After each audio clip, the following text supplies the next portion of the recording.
আগামী 22শে জানুয়ারি অযোধ্যায় রাম মন্দির উদ্বোধন ও রামলালার প্রাণ প্রতিষ্ঠা।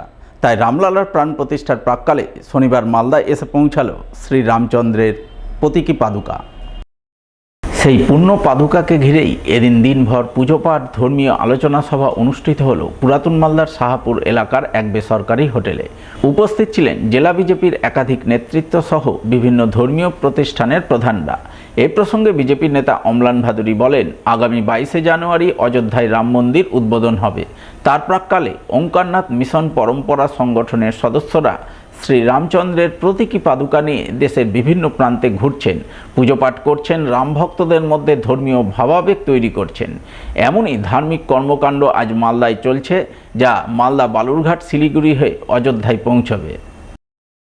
ওঙ্কারনাথ মিশনের পক্ষ থেকে তাদের যে সীতারাম ওঙ্কারনাথ মঠ অযোধ্যা, সেখান থেকে রামচরণ পাদুকা আমাদের মালদা জেলায় যে এসছে, সেইটা অযোধ্যায় শ্রী রামচন্দ্রের মন্দির প্রতিষ্ঠার প্রাক্কালে 22 তারিখ সেটা অযোধ্যায় গিয়ে পৌঁছবে।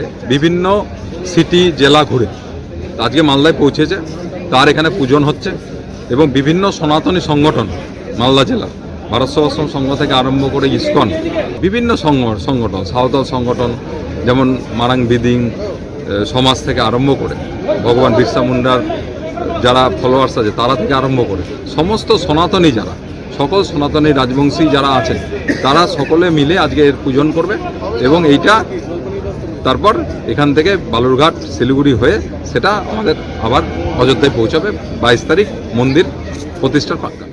এবার মালদা জেলা সমগ্র শিক্ষা মিশনের উদ্যোগে এবং হবিবপুর চক্র সম্পদ কেন্দ্রের ব্যবস্থাপনায় হয়ে গেল শিক্ষণ উপকরণ মেলা ও পঠন উৎসব। শনিবার এই মেলা উৎসবের আয়োজন করা হয় হবিবপুর ব্লকের জিতু মঞ্চে। উপস্থিত ছিলেন জেলা প্রাথমিক শিক্ষা সংসদের সভাপতি বাসন্তী বর্মন, হবিবপুরের বিডিও অংশুমান দত্ত, হবিবপুর থানার আইসি সুবীর কর্মকার, হবিবপুর চক্রের অবর বিদ্যালয় পরিদর্শক প্রাণতোষ সাহা সহ আরও অনেকেই।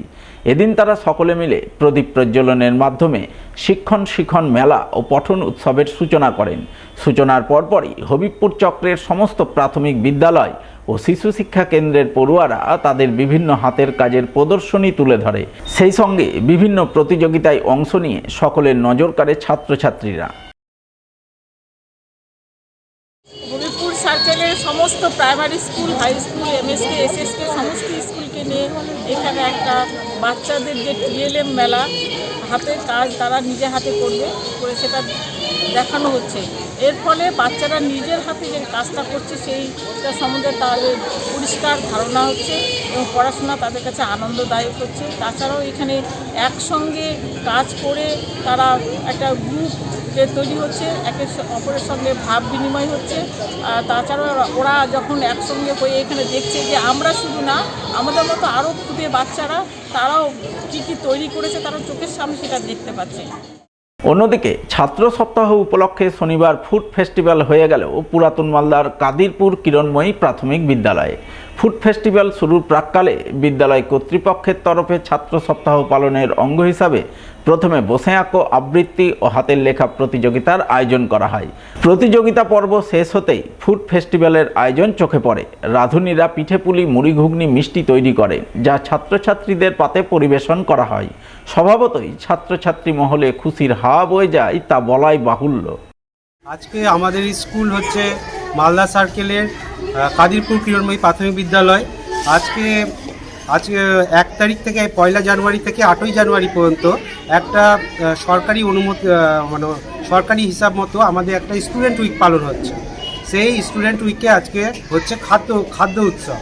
সেই খাদ্য উৎসবে আজকে আমরা এটা পৌষ মাসে পিঠাপুলির উৎসব, একটা পিকনিক। আমরা চাইছি বাচ্চাদের সাথে বাচ্চাদের উৎসাহ দেওয়ার জন্য একটা পিকনিক করা। এর জন্য প্রত্যেকটা বাচ্চাই আজকে প্রতি বাচ্চাই খুব খুশি। পাঠ্যপুস্তক থেকে বেরিয়ে এসে যাতে ওরা স্কুলমুখী হয়, ওদের প্রথমে এনজয়মেন্ট দরকার, ওদের খেলাধুলার মাধ্যমে শিক্ষা দেওয়ার জন্য, তারপর খাওয়া, তাছাড়া আনুষঙ্গিক সাংস্কৃতিক অনুষ্ঠান, এগুলোর মাধ্যমে শিক্ষা দেওয়ার জন্য আজকে আমরা এই ব্যবস্থাটা করেছি। তাতে বাচ্চাদের আমরা মনে করছি যে সব দিক দিয়ে বাচ্চাদের দৈহিক, মানসিক সব দিক দিয়ে বিকাশ।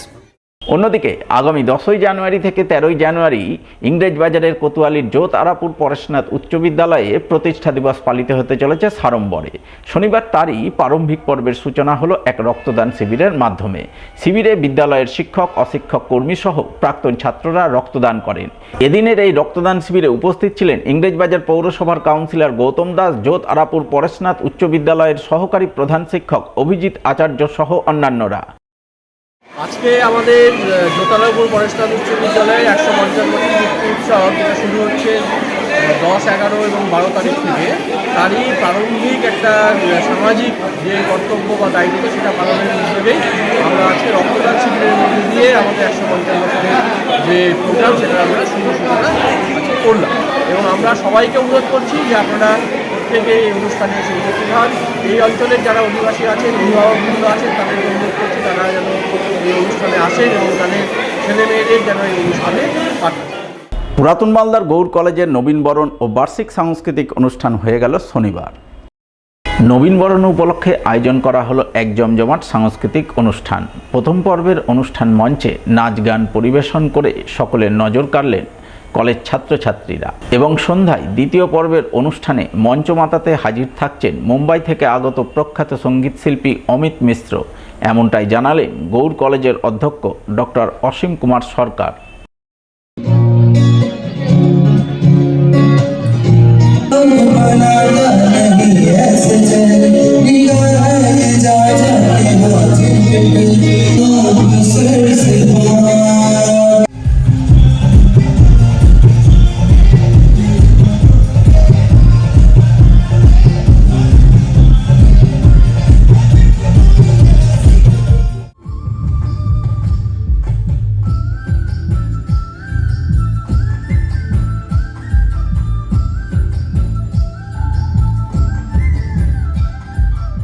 প্রোগ্রামকে আমরা একসঙ্গে করছি, ফ্রেশার ওয়েলকাম আর অ্যানুয়াল কালচারাল ইভেন্ট।